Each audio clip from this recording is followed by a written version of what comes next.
요한계시록 말씀 1장 함께 보시겠습니다. 요한계시록 1장 8절 말씀부터 11절까지만 제가 읽어드리겠습니다. 주 하나님이 이르시되 나는 알파와 오메가라. 이제도 있고 전에도 있었고 장차 올 자요 전능한 자라 하시더라. 나 요한은 너희 형제요 예수의 환난과 나라와 참음에 동참하는 자라. 하나님의 말씀과 예수를 증언하였으므로 말미암아 반무라 하는 섬에 있었더니 주의 날에 내가 성령에 감동되어 내 뒤에서 나는 나팔 소리 같은 큰 음성을 들으니 이르시되 네가 보는 것을 두루마리에 써서 에베소, 서머나, 버가모, 두아디라, 사데, 빌라델비아, 라오디게아 등 7 교회에 보내라 하시기로. 제가 처음에 구원받았을 때에 성도님들이 성경을 많이 읽어야 돼요. 성경을 많이 읽어야 하나님 말씀을 많이 알게 되고 그래야 하나님을 더 잘 섬길 수가 있어요. 그런데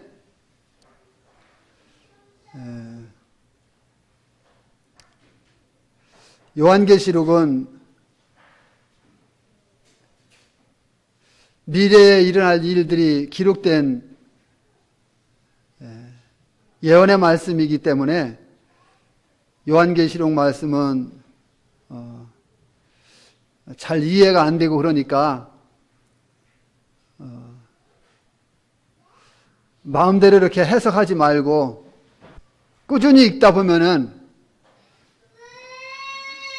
그 말씀이 어떤 말씀인지 무슨 말씀인지 때로는 강단을 통해서 때로는 어떤 형제님들과 교제를 통해서 차츰차츰 알아가게 될 거예요. 이렇게 이야기해 주시는 분들이 있었어요. 참 감사하죠. 그 뒤로 요한계시록을 여러 번 읽어봤습니다마는 요한계시록은 참 어떤 말씀은 이해하기 힘들고 성경 전체를 알지 못하면은 그 말씀이 무엇을 의미하는지 잘 알 수 없는 이러한 말씀들이 많이 있는 것이 사실입니다. 그러나 성도님들께서 방금 제가 말씀을 드린 대로 그러기 때문에 요한계시록을 회피한다든가 잘 안 읽는다든가 하지 마시고 꾸준히 반복해서 여러 번 읽다 보면은 성령님께서 깨닫게 해주시고 또 강단을 통해서 또 다른 성도님들과 교제를 통해서 여러 다양한 방법을 통해서 성령님께서 깨닫게 하시고 도와주실 거라 믿게 됩니다. 그래서 하나님 말씀을 꾸준히 읽어 내려가실 수 있게 되기를 바랍니다.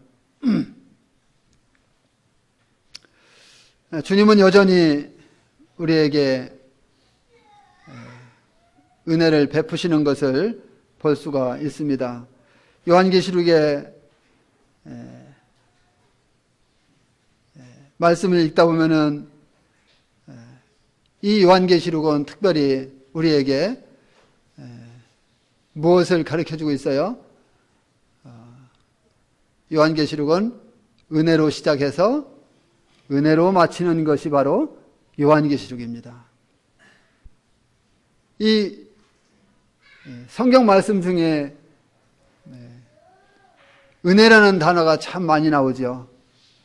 우리의 생활 속에 그래서 은혜라는 단어를 많이 사용하게 되는데, 요한계시록을 읽다 보면은 은혜로 시작해서 은혜로 마치는 것이 계시록이다 하는 것을 발견할 수가 있습니다.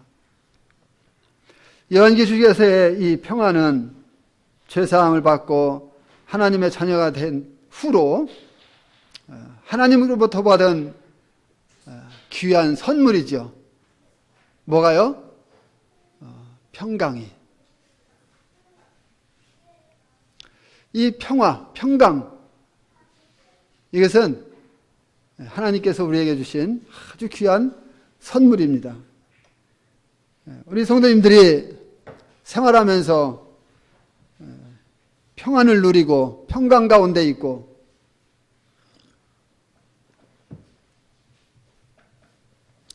평강이 나를 주장해서 그 평강의 마음이 주님 안에서 내 삶에 포근함을 감싸주시고 성도님들의 평강을 누리는 이와 같은 삶을 사는 것, 이건 역시 성령님께서 함께 하시고 도와주시기 때문이 아닐까 생각합니다. 여기 계시록 1장 8절 말씀을 보게 되면은 나는 알파와 오메가라고 이렇게 말씀을 하고 있는 것을 보게 됩니다. 알파와 오메가. 제가 서적을 많이는 못 읽었지만 그래도 기독교 서적을 좀 읽어봤는데, 제가 읽어본 서적 중에 또는 세상에 많은 책들이 나와 있죠. 어떤 책이라도 그 책을 지은 사람이 말하기를 나는 알파와 오메가다, 이렇게 이야기한 책이 없습니다. 세상에 그 어떤 사람도.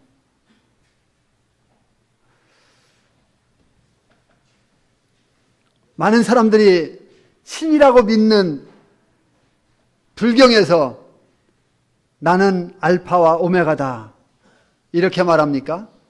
아닙니다. 이 세상에 왔던 유명한 사람들이 나는 알파와 오메가다 이렇게 감히 말한 사람들이 없습니다. 누가 이와 같은 말씀을 하셨습니까? 하나님께서 우주 만물을 창조하시고 그 가운데 있는 모든 것들을 주관하시며 운행하시고 계시는 하나님께서 우리 인생들의 생사화복을 주장하시는 하나님께서 이 세상의 처음과 끝이 되시는 그 하나님께서 나는 알파와 오메가다. 자, 이 알파와 오메가라고 하는 것은 우리 젊으신 분들은 뭐 다 잘 알잖아요. 헬라어에 글자가 있는데 헬라어 글자의 시작과 끝의 글자입니다. 우리 주님이 알파와 오메가다 이렇게 말씀하신 것은 참 의미가 있는 말씀이에요. 당시에 그 헬라 문화권에 있을 때에 그들이 사용하는 언어를 통해서 첫 글자와 마지막 글자 이걸 따서 주님 아주 알기 쉽게 나는 알파와 오메가다. 처음과 나중이고 시작과 끝이다. 주님 이렇게 말씀을 하셨습니다. 이 알파와 오메가라는 말씀을 성경에서 찾아보면은 이사야서에서 4번 나오고 그리고 계시록에 4번 나옵니다. 이사야서는 41장 4절, 43장 10절, 44장 6절, 그리고 48장 12절 이와 같은 말씀에서 기록해주고 있고, 계시록에서는 1장 8절, 2장 8절, 20장 6절, 21장 13절 이와 같은 말씀에서 기록해주고 있는 것을 볼 수가 있습니다. 우리 주님은 알파와 오메가로서 이 세상에서 하나님의 경륜을 시작하시고 그리고 종결하실 분이시다 하는 것입니다. 우리 주님이 그래서 시작과 끝이 되시는 것입니다. 감히 하나님 앞에서 누가 이와 같은 말씀을 할 수 있겠습니까?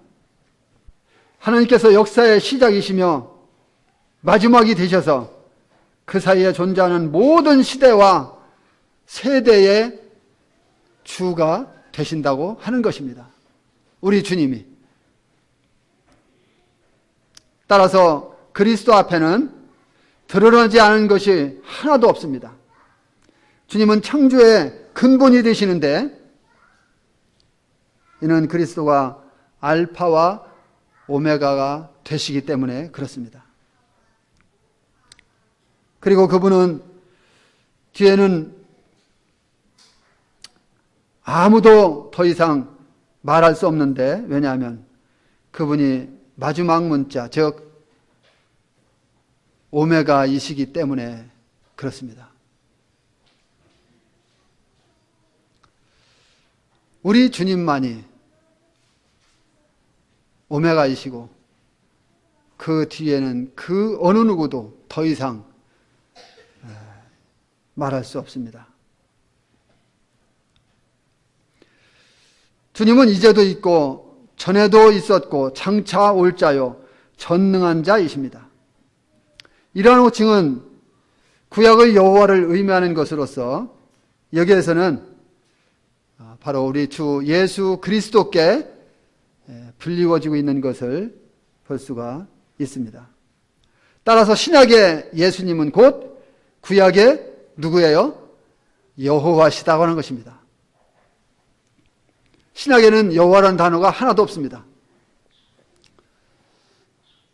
그래서 여호와 증인들이 자기들이 주장하는 것을 믿게 하려고 따르게 하려고 이야기할 때에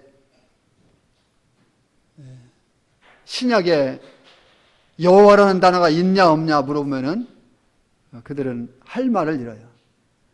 신약에는 여호와라는 단어가 없어요. 그러나 구약의 여호와 그분이 신약의 예수 그리스도다 하는 것을 분명하게 말씀해 주시고 있어요. 우리는 구전 말씀을 볼 때 사도 요한이 왜 그 황량한 pat모라는 섬으로 유배되어 갔는지를 알 수가 있습니다. 요한은 하나님의 말씀을 증거하고 예수 그리스도를 증거했다는 그 하나 이유 때문에, 그것이 그렇게 당신은 pat모섬은 사람이 살지 않는 죄인들만 보내는 그와 같은 것으로 알려졌죠.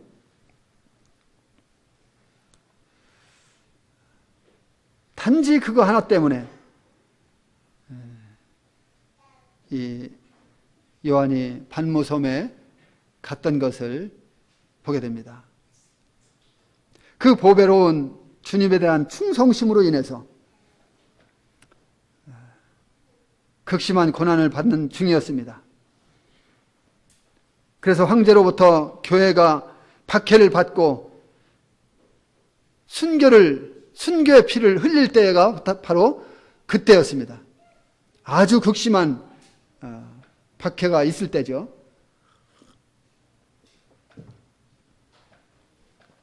그와 같은 때에 이제까지 인간의 눈앞에 펼쳐진 가장 놀라운 계시를 사도 요한은 받았던 것입니다. 이 놀라운 계시를 받은 사도 요한 마음에 충격적이었을 것입니다. 얼마나 감격스럽고 얼마나 놀라웠겠습니까?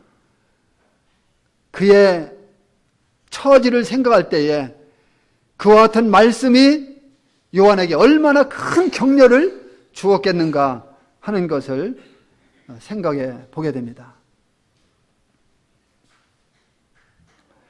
요한은 자신이 이 땅에서 그토록 사랑하고 따랐던 그 주님을 다시 대했을 때 말할 수 없는 이와 같은 기쁨에 젖었을 것이고, 그리고 그 기쁨을 어찌할 줄 모르는 이와 같은 마음이었을 것입니다. 요한이 본 그 주님은 이제 낮고 천한 인간의 몸의 모습이 아니었던 것입니다.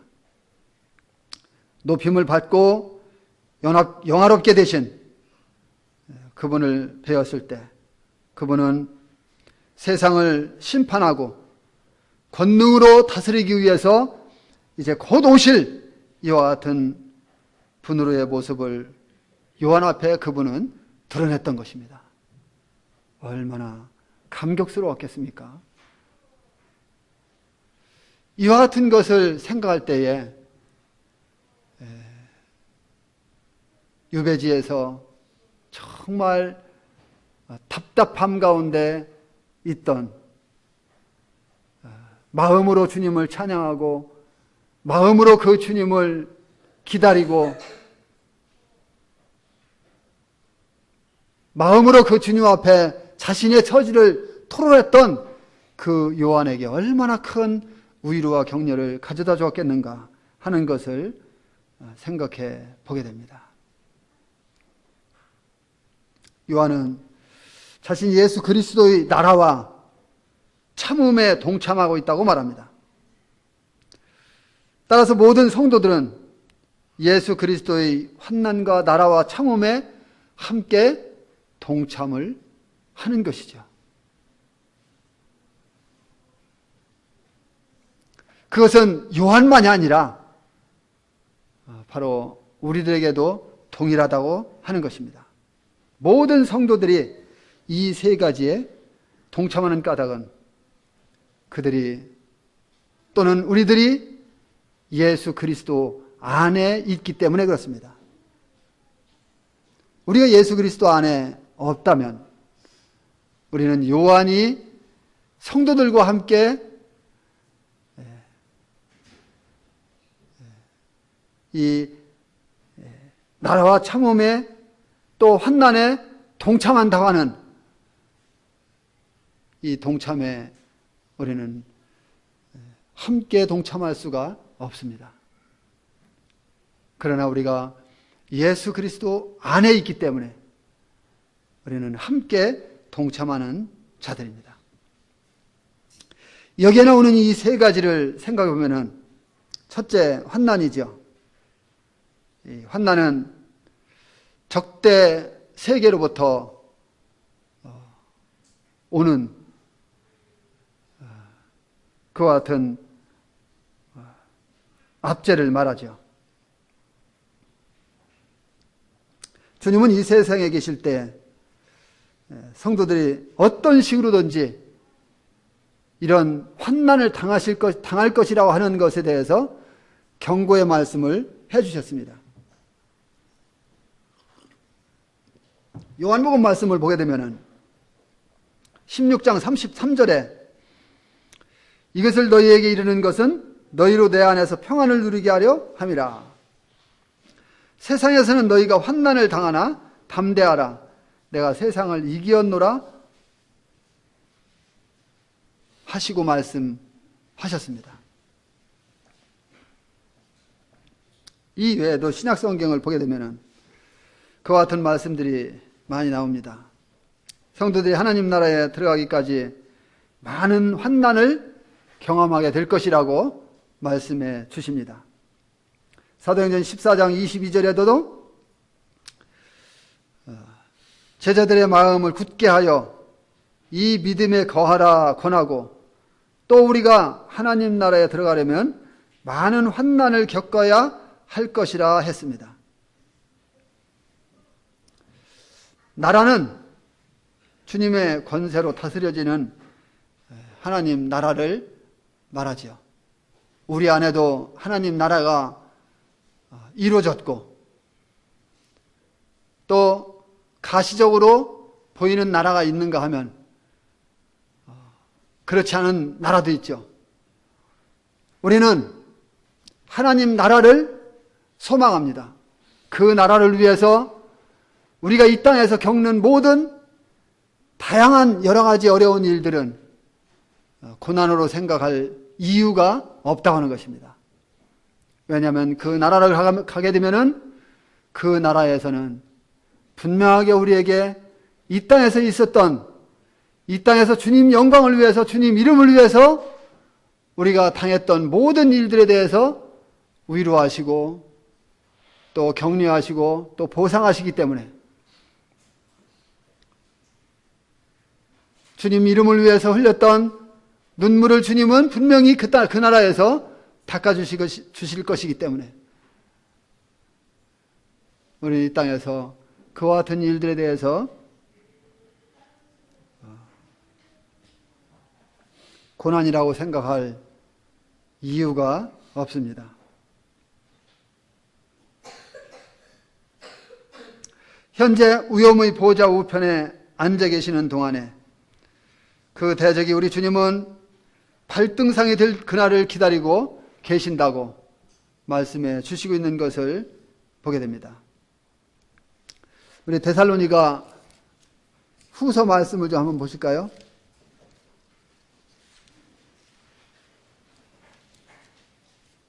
데살로니가 후서 3장, 데살로니가 후서 3장 5절.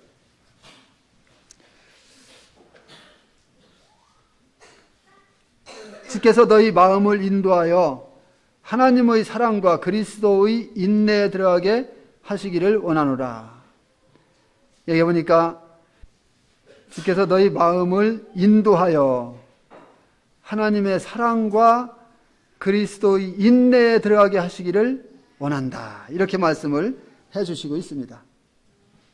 우리 주님이 인내하신 것을 한번 생각해 보세요. 우리 주님이 어떤 인내를 하셨습니까? 주님을 향해서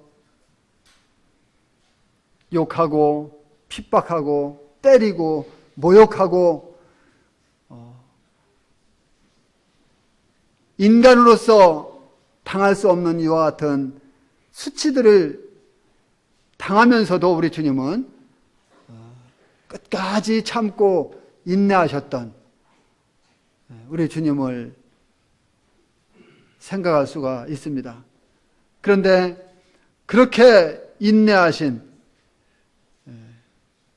너의 마음을 인도하여 하나님의 사랑과 그리스도의 인내에 들어가게 하시기를 원한다. 우리도 역시 그와 같은 인내 가운데 들어가서 동참되어지기를 원하는 우리 주님의 우리를 향하신 말씀을, 사랑을 보게 됩니다. 주님이 이렇게 인내하고 오래 참으신 이유가 뭐예요? 우리를 사랑하시기 때문에. 이렇게 주님은 오래 참고 기다리시는데, 주님이 인내하시며 지금도 우리를 사랑하시기 때문에, 세상에 있는 영혼들을 사랑하시기 때문에 인내하시며 아직까지도 2000년 넘도록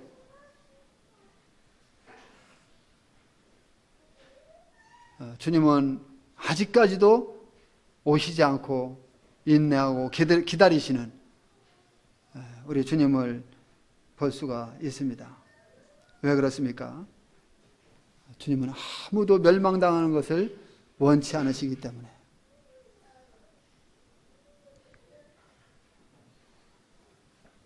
또한 주님은 그 백성 가운데 임하실 그 영광의 날을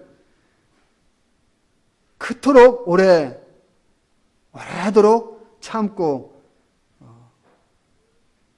기다리시는 가운데 계십니다.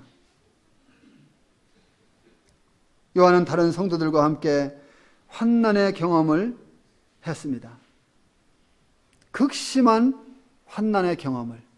요한만이 그와 같은 환난을 겪은 것이 아니라 다른 성도들도 동일하게 엄청난 환난을 겪었다고 하는 것이죠. 그 다음 나라가 나오는데, 이 나라는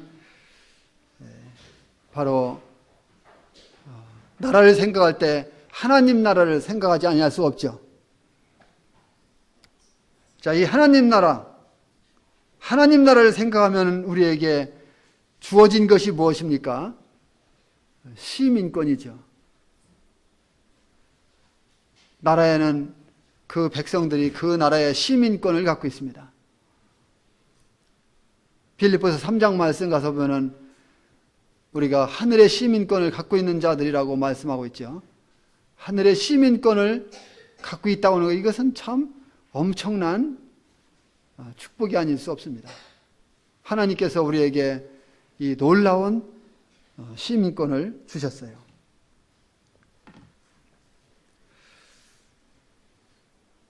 예수 그리스도 안에 있는 승리를 바라보고 바로 주님과 함께 왕노릇할 약속을 기다리며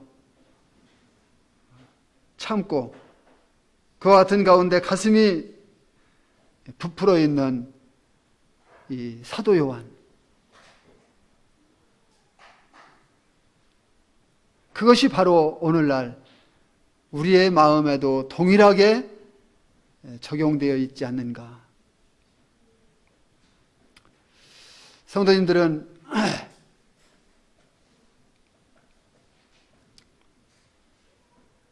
그날을 사모하지 않습니까? 주님과 함께 왕권을 가지고 다스릴 수 있는 그날. 그날을 사모하는 사람들은 하나님 나라를 위에서 핍박도 받고 고난도 받고 하나님 나라를 위해서 헌신도 하고 하나님 나라를 위해서 자기 생명을 드리겠다고 결심한 이와 같은 사람들입니다. 바로 그와 같은 사람들에게 시민권이 주어져 있는 것이고 그 시민권을 가진 자들만이 주님과 함께 왕권을 가지고 다스릴 수 있는 이와 같은 그날이 오기를 기다리는 이와 같은 자들이라는 것을 생각해 보게 됩니다.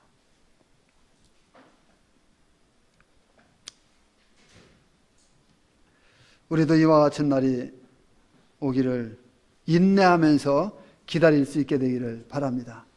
10절 말씀을 다시 한번 보시면 주의 날에 내가 성령에 감동되어 내 뒤에서 나는 나팔 소리 같은 큰 음성을 들으니. 여기 외로운 유배지에서 주의 날에 사도 요한이 어떻게 했습니까? 주님을 묵상하고 있는데, 그래서 그와 같은 때에 성령에 감동되어 있었는데 예수 그리스도를 깊이 묵상하고 있었는데 뒤에서 나는 나팔 소리 같은 큰 음성이 들렸다고 하는 것입니다.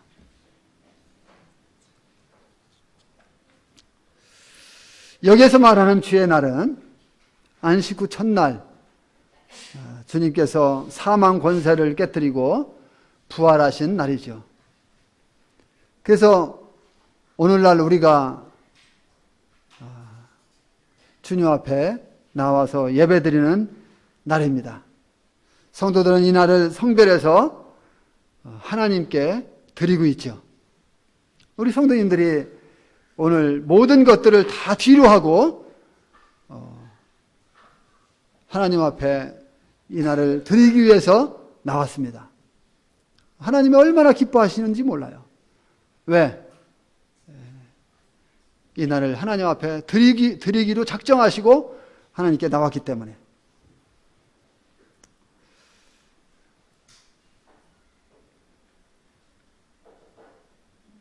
교회와 주의 만찬은 둘 다 주의 날과 직접 관계가 있습니다. 교회는 바로 그날의 성령으로 세례를 받아서 한 몸을 이루었고, 그리고 주의 만찬 역시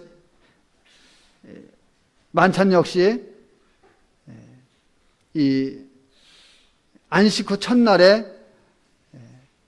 바로 기념되었기 때문에 그렇습니다. 요한이 나팔소리 같은 큰 음성을 들었는데 이것은 우리에게 두 가지 교훈을 줍니다.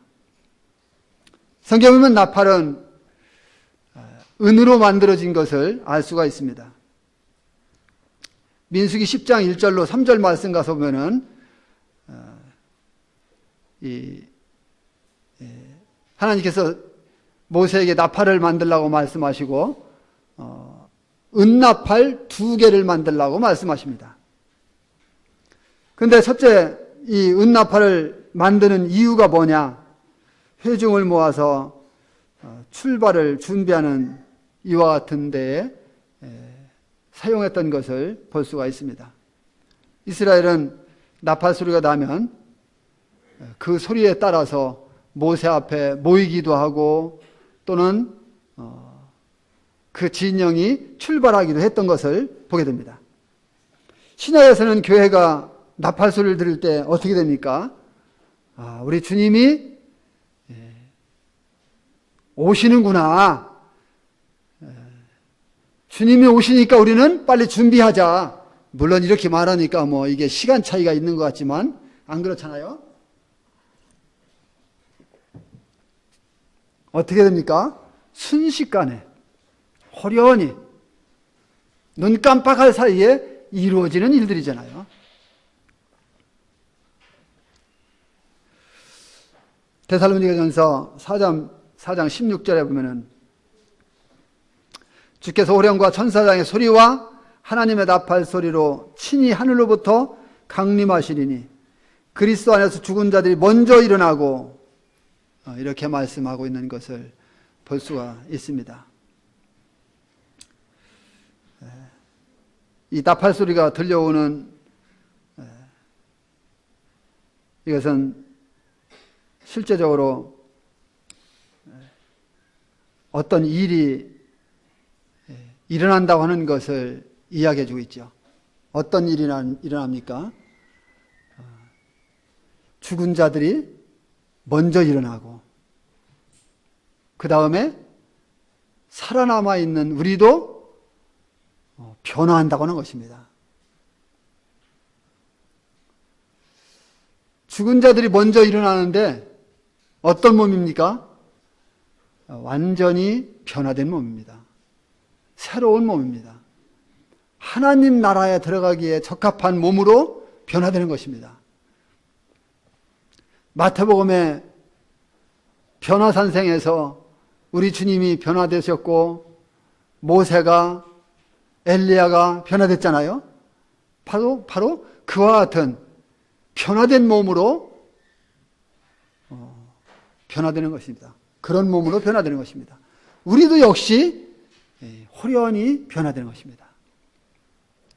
이 썩을 몸을 갖고서는 절대로 하나님 나라 들어갈 수가 없습니다. 두 번째 나팔은 은으로 만들었는데 은은 구속을 뜻합니다. 이것은 우리들에게 무엇을 이야기해 줍니까? 구원받은 이 하나님의 은혜를 생각하면서 이 복음을 증거할 것을 말씀해 주시고 있죠. 우리가 복음을 증거할 때는 많은 경우에 내 지혜, 내 생각, 내 방법, 내 것을 동원할 때가 많이 있어요. 그런데 성경은 뭐라고 말씀하십니까? 인간의 지혜로 하지 말라고 말씀하시죠. 완전히 성령의 이끌림을 받고 성령께서 역사하시도록 해야 될 것을 성경은 말씀해 주시고 있는 것을 보게 됩니다. 계시록 1장 11절 말씀을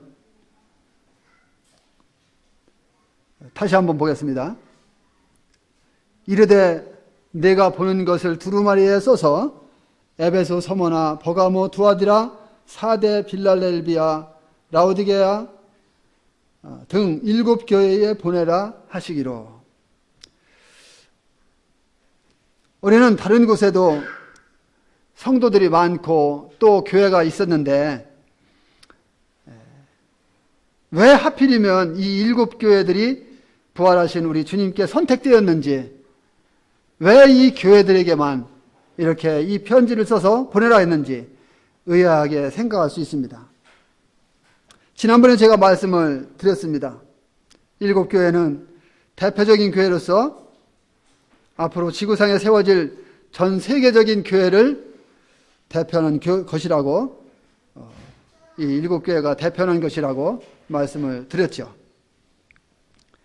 여기 7교회들이 기록된 순서대로 이제 지금까지 보면은 거의 20여 세기에 걸쳐서 하나님의 교회 가운데 있었던 여러 모든 영적인 이 모습들이 나타나는데, 이 영적인 모습들을 바로 이 7교회가 보여주고 있다고 하는 것입니다. 그러니까 7교회를 보면은 그 7교회 이후에 지금까지의, 아니 우주적인 교회가 되기 바로 직전까지 지상의 모든 교회 속에 나타나는 모든 영적인 모습이 바로 다 거기에 담겨져 있다고 하는 것입니다.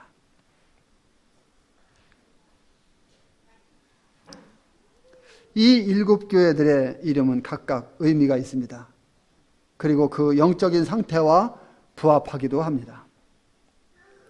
에베소는 신부가 남편에게 그러하듯 사랑스럽다는 뜻입니다. 서머나는 모략을 뜻하는데, 이는 극심한 핍박 기간에 그들의 겪은 이 말할 수 없는 극심한 핍박으로 말미암은 고난과 및 죽음과 잘 부합하는 것을 볼 수가 있습니다. 특별히 당시대에 하나님을 믿는 사람들 중에 폴리갑이라는 사람이 있었는데, 이 사람이 체포되어서 형을 집행받기 전에 최후에 폴리갑에게 말하기를, 예수님만 부인해라. 예수만 부인하면 너는 살 수 있는 기회를 준다. 이렇게 이야기를 했다고 합니다. 그런데 이 폴리갑이 말하기를 뭐라고 했느냐면은, 내가 예수님을 믿고 86년 동안 예수님께로부터 받은 은혜가 너무나 귀하고 말할 수 없는 그 은혜가 내 마음 안에 넘쳤기 때문에 지금도 그 은혜가 넘치고 있는데 그 예수님을 내가 어떻게 부인하겠느냐. 내가 죽음이 두렵다고 그 예수님을 부인할 것 같으냐. 나는 예수님을 부인할 수가 없다. 그리고 그는 순교를 당했다고 그래요. 그렇죠. 바로 예수님과 함께 동행하면서 그 예수님의 은혜가 어떤 것인지를 깊이 안 사람들만이 이와 같은 죽음 앞에서 그 죽음을 두려워하지 않고, 내가 순교를 당할지언정, 내 목이 잘려질지언정 그 주님을 부인할 수 없다고 말할 수 있는 것입니다.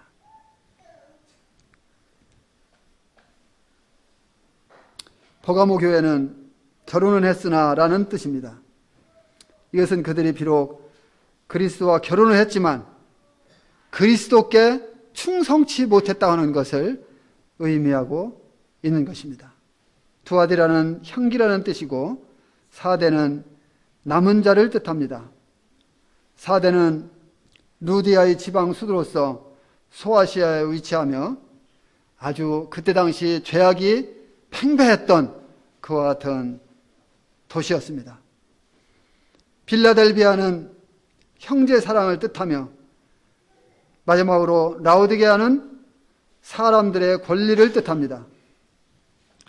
요한이 나팔 소리 같은 큰 음성을 듣고 그 명령을 따라 두루마리 책에 써서 이 7 교회에 보내라는 명령을 받았는데 바로 보낸 그 편지가 2장 3장에 나오는 7 교회에게 기록된 이와 같은 내용의 말씀인 것입니다. 이와 같은 말씀들을 앞으로 또 주님께서 허락하시면 함께 살펴보기를 원합니다. 감사합니다.